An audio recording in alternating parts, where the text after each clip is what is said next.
গল্পটা আমার আর মিতু, আমাদের প্রথম কথা, প্রথম দেখা আর প্রথম ভালো লাগা। ওয়েট ওয়েট, সব থেকে ভালো হয় শুরু থেকে শুরু করি।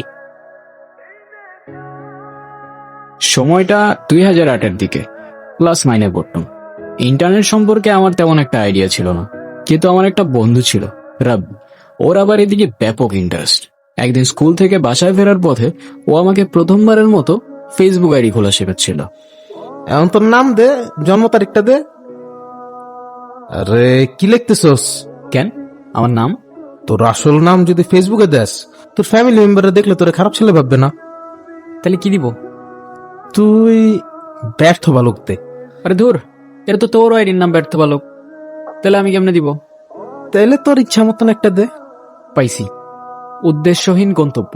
তো একদিন স্কুল থেকে বাসায় ফিরে ছাদে বসেছিলাম, রাব্বির কথা মতো ফেসবুকে র্যান্ডমলি ফ্রেন্ড রিকোয়েস্ট দিয়ে যাচ্ছিলাম। যে করেই হোক আইডিতে নাকি 5000 ফ্রেন্ড বানাইতে হবে, তাহলে নাকি অনেক লাইক কমেন্টস পাবো। পেয়ে কি করব সেটা আমি জানি না। কিছুক্ষণ পর হঠাৎ দেখলাম একটা মেয়ে ফ্রেন্ড রিকোয়েস্ট অ্যাকসেপ্ট করছে। নাম মৃত্তিকা। মৃত্তিকা একটা নাম দুইবার দেওয়ার লজিক আমি ঠিক বুঝে উঠতে পারি নাই। যাই হোক, বেশি কিছু না ভেবেই আবার একটা মেসেজও করে দিলাম, দুনিয়ার সবচেয়ে বোরিং মেসেজটা, হাই। ঠিক 2 মিনিট পর ওপাশ থেকে রিপ্লাই আসলো, বাই। কোথায় থাকো তুমি? আবার কোথায় চলে গেলা? উদ্দেশ্যহীন গন্তব্যের মানে কি? আমি কি জিজ্ঞাসা করতেছি আর তুমি কি রিপ্লাই করতেছো? কেন তোমার সব কথার উত্তর দিতে হবে এমন কোনো মানে আছে নাকি? আরে রেগে যাচ্ছ কেন? আমি তো তেমন কিছু বলিনি। আসলে আমি বয়েজ স্কুলে পড়ি, তো প্রথমবার কোনো মেয়ের সাথে কথা বলছি, তাই বুঝে উঠতে পারতেছি না কোনটা রেখে কোনটা বলবো। বাই, পরে কথা হবে। হ্যাঁ, এই টিনেজ বয়সে না এই এক সমস্যা, এক্সাইটমেন্ট অলওয়েজ পাহাড়ের চূড়ায়। কেন ভাই, কোনো মেয়ের সাথে তোর প্রথম কথা হচ্ছে না, তুই বয়েজ স্কুলে পড়িস, ও এত কিছু জানতে চাইছে? খোদাই বলতে গেলি এত কথা, এরম করলে কেউ জীবনে বার্তা দিবে? ঠিক এমনটাই ভাবছিলাম তখন। কিন্তু যে মেয়েটাকে আমি চিনি না, না কখনো দেখেছি, সে আমার মাথা থেকে কিছুতেই নামছিল না। সারাক্ষণ মাথার ভেতর ওই মেয়েটা ঘুরঘুর করছিল। ও কেন ফ্রেন্ড রিকোয়েস্ট অ্যাকসেপ্ট করলো, কেনই বা নামের অর্থ জিজ্ঞাসা করলো, আর কেনই বা চলে গেল, ঠিক বুঝে উঠতে পারছিলাম না। ডাল মে কুছ তো কালা হ্যাঁ। কি হয়েছে? কালকে প্রথমবারের মতো একটা মেয়ে ফ্রেন্ড রিকোয়েস্ট অ্যাকসেপ্ট করছে। ফেক আইডি, আমি শিওর ফেক আইডি। কেন ফেকারি কেন হবে? তোর কি মনে হয় আমার আইডির নাম ব্যর্থ বালক কেন দিছি? এর আগে একটা মেয়ের সাথে 3 মাস চ্যাট করতে এমবি কিনে কিনে। আমি তো খুব খুশি, রিচার্জ করে দিতে বললে রিচার্জ করে দিতাম, বাবার পকেটের টাকা চুরি করে। মনে হইতো এটা আমার দায়িত্ব।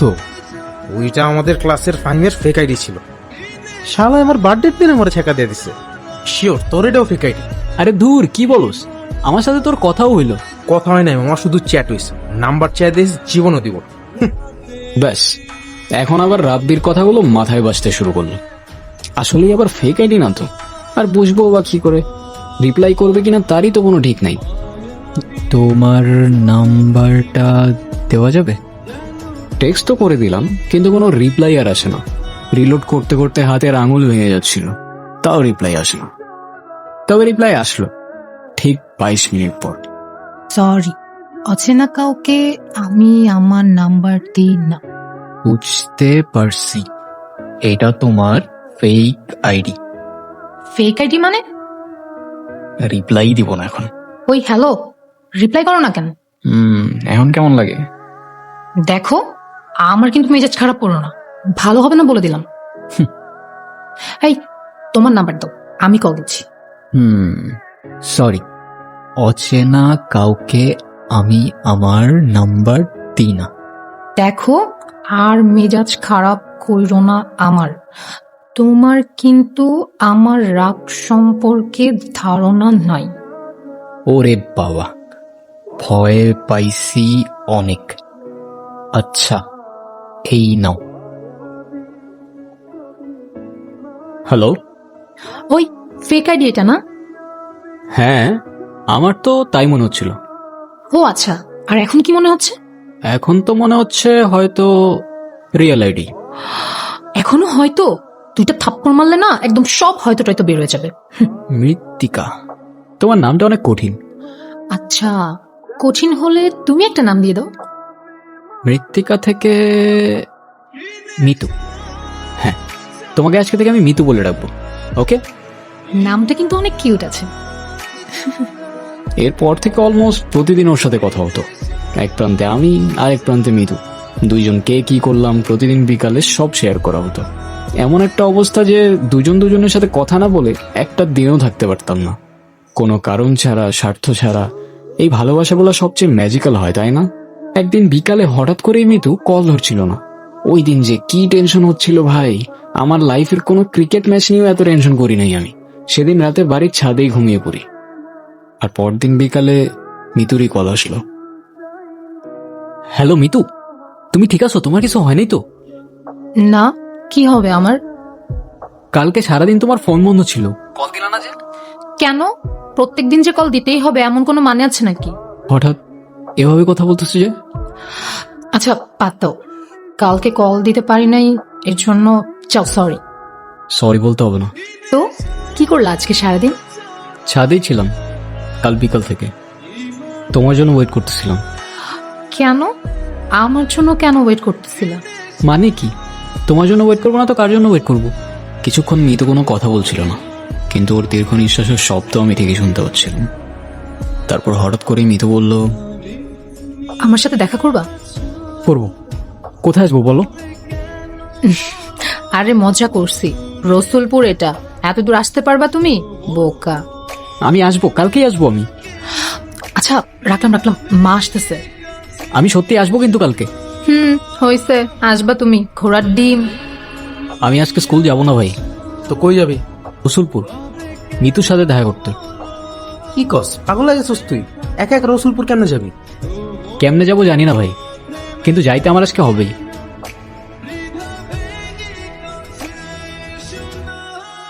মিতু দেখা করতে আসবে কিনা জানি না, কিন্তু আমি ঠিকই চলে আসলাম রসুলপুরে। জীবনে প্রথম একা, আর এত দূরে আসলাম। আসার রাস্তাটা খুব একটা কঠিন না হলেও বেশ কাঠখড় বেরিয়ে আসতে হয়েছিল। মিতুর দেওয়া বর্ণনার মতো প্রত্যেকটা জিনিস রসুলপুরের সাথে মিলে যাচ্ছিল, এখানকার পরিবেশ, রাস্তা, সবকিছু। তবে মিতু ফোনে অলওয়েজ বলতো আমাদের প্রথম দেখা হলে সেটা অবশ্যই রসুলপুরের সবুজ রাস্তায় হবে। তো এখন আর কি, খোঁজ করতে লাগলাম সেই সবুজ রাস্তার। ভাই, আপনি কি এ এলাকার? হ ভাই, এই এলাকায়। কেন, কোনো সমস্যা? আরে না ভাই, কোনো সমস্যা না। ওই রসুলপুরের সবুজ রাস্তাটা কোন দিয়ে বলতে পারেন? ওই যে ওই দিকে এই সবুজ রাস্তা। জীবনে প্রথমবার আসলেও কেন যেন জায়গাটা খুব চেনা চেনা লাগছিল। বোকার মতো এসে তো বললাম, এখন মৃত্যুর সাথে দেখা কিভাবে হবে সেটার ব্যাপারে ঠিক আইডিয়া ছিল না। সেই মুহূর্তে মিতুকে আমি প্রথমবার দেখলাম। ওকে এতটা সুন্দর লাগছিল যতটা হয়তো আমি ইমেজিনও করিনি। Mitu,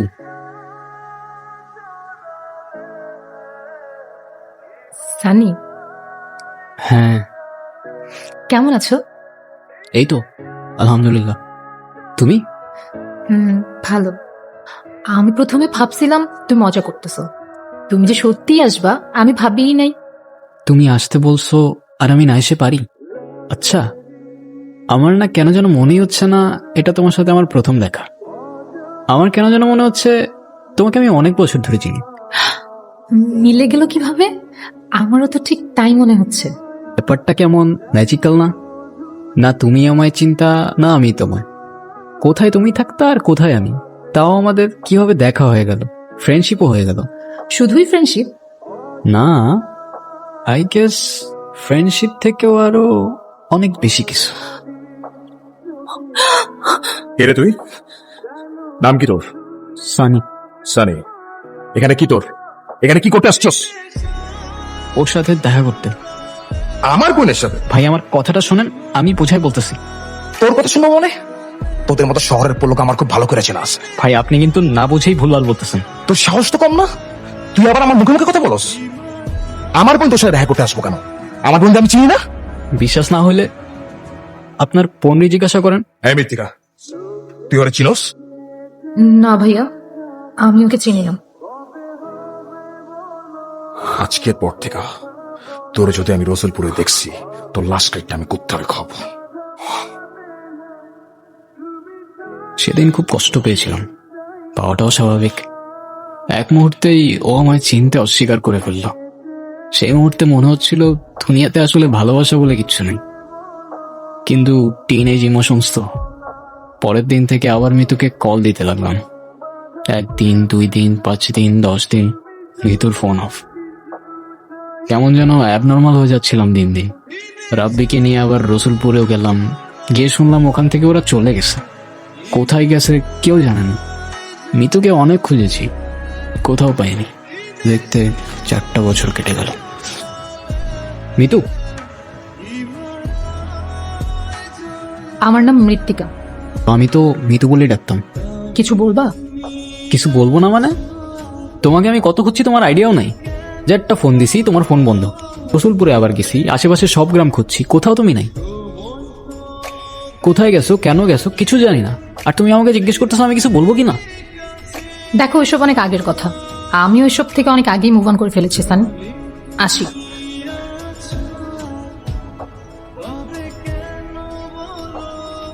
wait Sunny wait, emotional background music বাজায় গল্পে শেষ করলে চলবে না।